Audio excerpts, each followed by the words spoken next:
Star Wars. Now I know a lot must come to mind when hearing those words.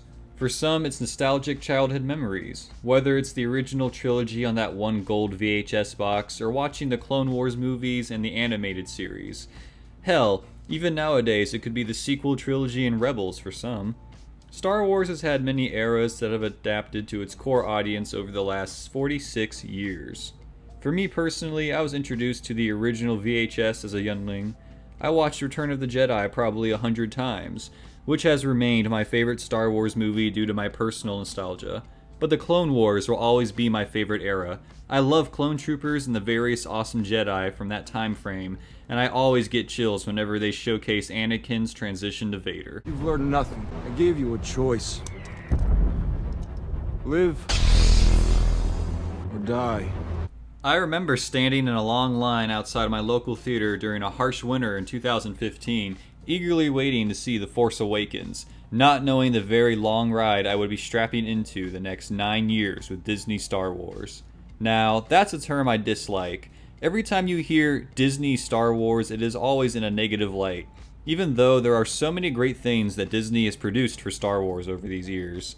I'm talking Rogue One, Solo, Clone Wars Season 7, The Bad Batch, Tales of the Jedi and Empire, and the first 2 seasons of The Mandalorian. Now, I can't speak much for Andor because I have not finished that series yet, but I hear positive things about that show all the time. Of course, there have been major bumps in the road, and it sucks because it's mostly in Disney's big trilogy that would return Star Wars to the big screen. It is safe to say whether you love or hate the sequel trilogy, it was directionless. I, as well as most of the casual audience, grew fatigued for the franchise, not knowing if the next Star Wars project would be worthwhile or not. Flash forward to the present, 2024, where Disney releases a trailer for a brand new live-action series titled The Acolyte. Now, I had heard from whatever Disney press conference that this series would be in a brand new era long before the Clone Wars, and that there would be more Jedi than we've ever seen on screen. I was actually really excited. I love lightsaber combat and thought a new era far away from any story we've seen in the past sounded like a great idea. When the casting got revealed and I saw Lee Jung-jae would be one of the leading Jedi, I was sold. I had grown fond over that actor due to his performance in the Netflix series Squid Game, which I actually made a video discussing. You guys should go check it out. So I continued on with life knowing this show was on the horizon, and one day the official trailer dropped for it. I thought it looked promising. It had lots of vibrant colors and new characters and a fresh time period. I was excited to see a Wookiee Jedi in action, but that light whip was pretty stupid. It seems like lightsabers keep getting nerfed over the years. Now everybody is surviving stabs to the gut when it literally killed Qui-Gon.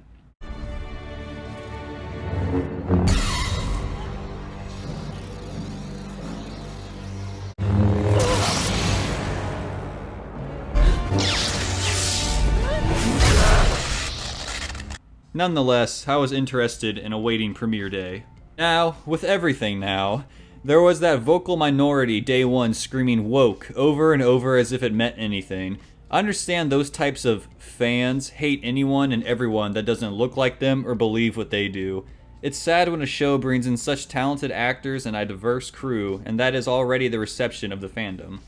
People do say that nobody hates Star Wars more than Star Wars fans. So I ignored the comments on every promotional piece the Acolyte put out and waited to see the show myself. And man, I have a lot to say. Let's start with the positives. I feel as if every actor performed well in this series. They clearly cared about their performances and it shows.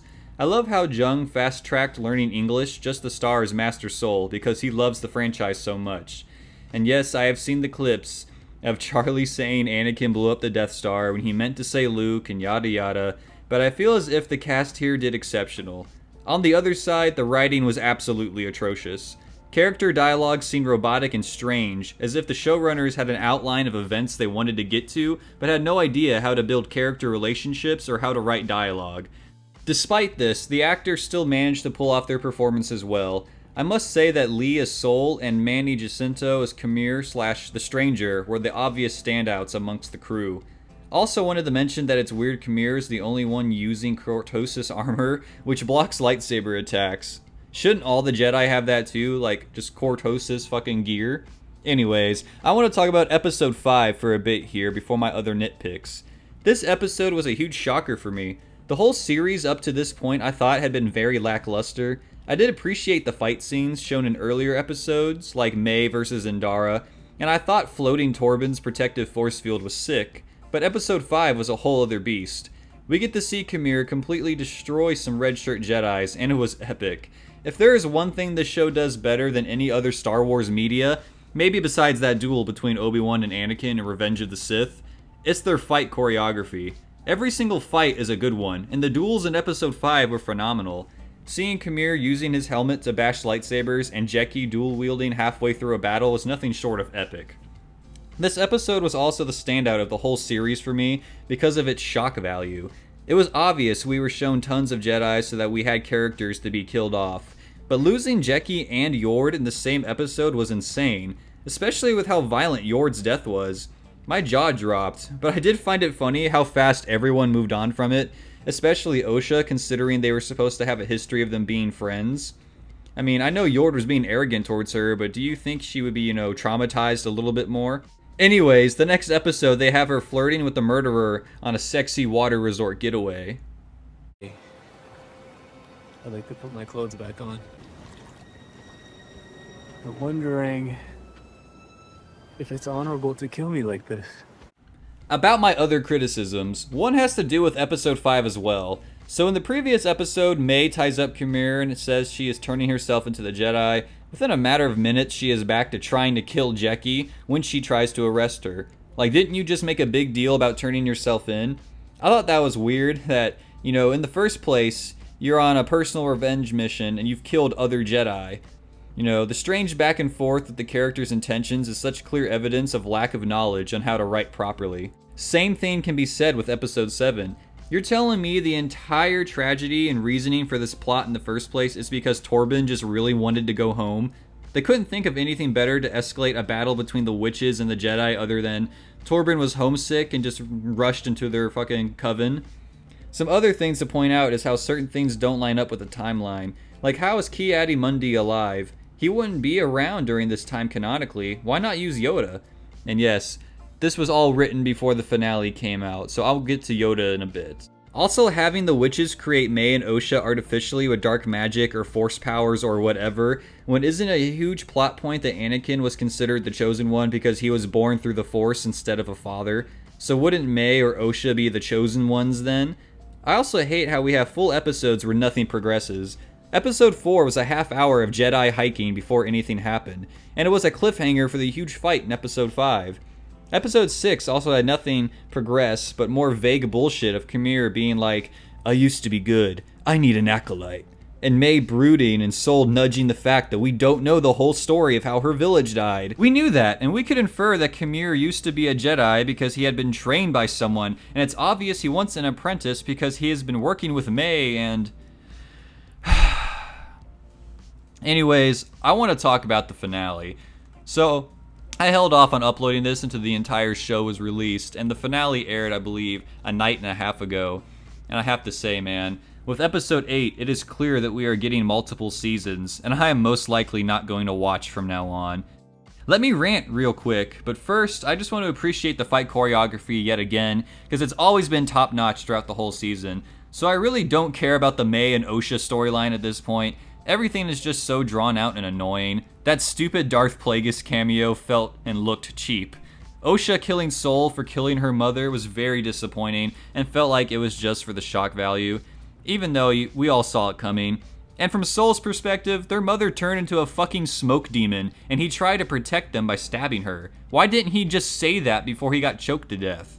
I also love how the actress for the green bald Jedi said lightsaber colors have no meaning, and that the fans decided they do, when literally in the finale we see Osha bleed Sol's blue saber crystal red because she's evil now, which gives the colors of the sabers meaning. Well, Vernestra comes with a purple lightsaber, and, they don't actually mean anything. However, a lot of fans have decided meanings behind them.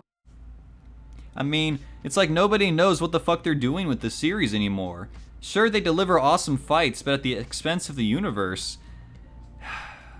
It's like some film students read a synopsis of Star Wars and drafted a fan film to show off their action pieces, but they didn't know what to do with the storyline. I also hate how every character speaks to the Jedi like they've seen the upcoming 9 movies, because they're always talking like, one day all the Jedi will die and it'll be your fault. Or, the Jedi are a police force, masked as a religion. And in the finale, we had a fucking character even say something along the lines of, a Jedi will destroy the Order, and who will be powerful enough to stop him? Which is just them telling us about fucking Vader, which is just incredibly lazy writing and almost feels like a slap to the face. Like the audience is so stupid that we need it spelled out for us that Jedi make bad decisions sometime, and this lead to main movies. Like we don't already fucking know that. I also love how Kamir erases May's mind with a simple whoosh of the hand. Like, couldn't he have done that on every Jedi or witness he's encountered so they've never remembered him? Anyways, episode ends with Green Bald Lady wanting brain wiped May to track down Osha and Kamir, who are definitely having a love story in Season 2, as they sit and brood on an island where Darth Plagueis is just lurking in the background like a creep. We get a cheap Yoda cameo at the end, so I guess Yoda might know that the Sith returned before the Phantom Menace, but Green Bald Lady probably won't mention that, and Acolyte Yoda is too dumb to sense something is wrong. Anyways, I was overly optimistic of the series when it started, and I unfortunately stuck with it on a weekly basis till the end, where I can definitely say now that The Acolyte is the worst Star Wars TV I have ever seen since The Mandalorian Season 3. I don't even know how a Season 2 can make up for this atrocity. Anyways, let me know your Acolyte opinions in the comments below. Until then, I hope you all have a great day.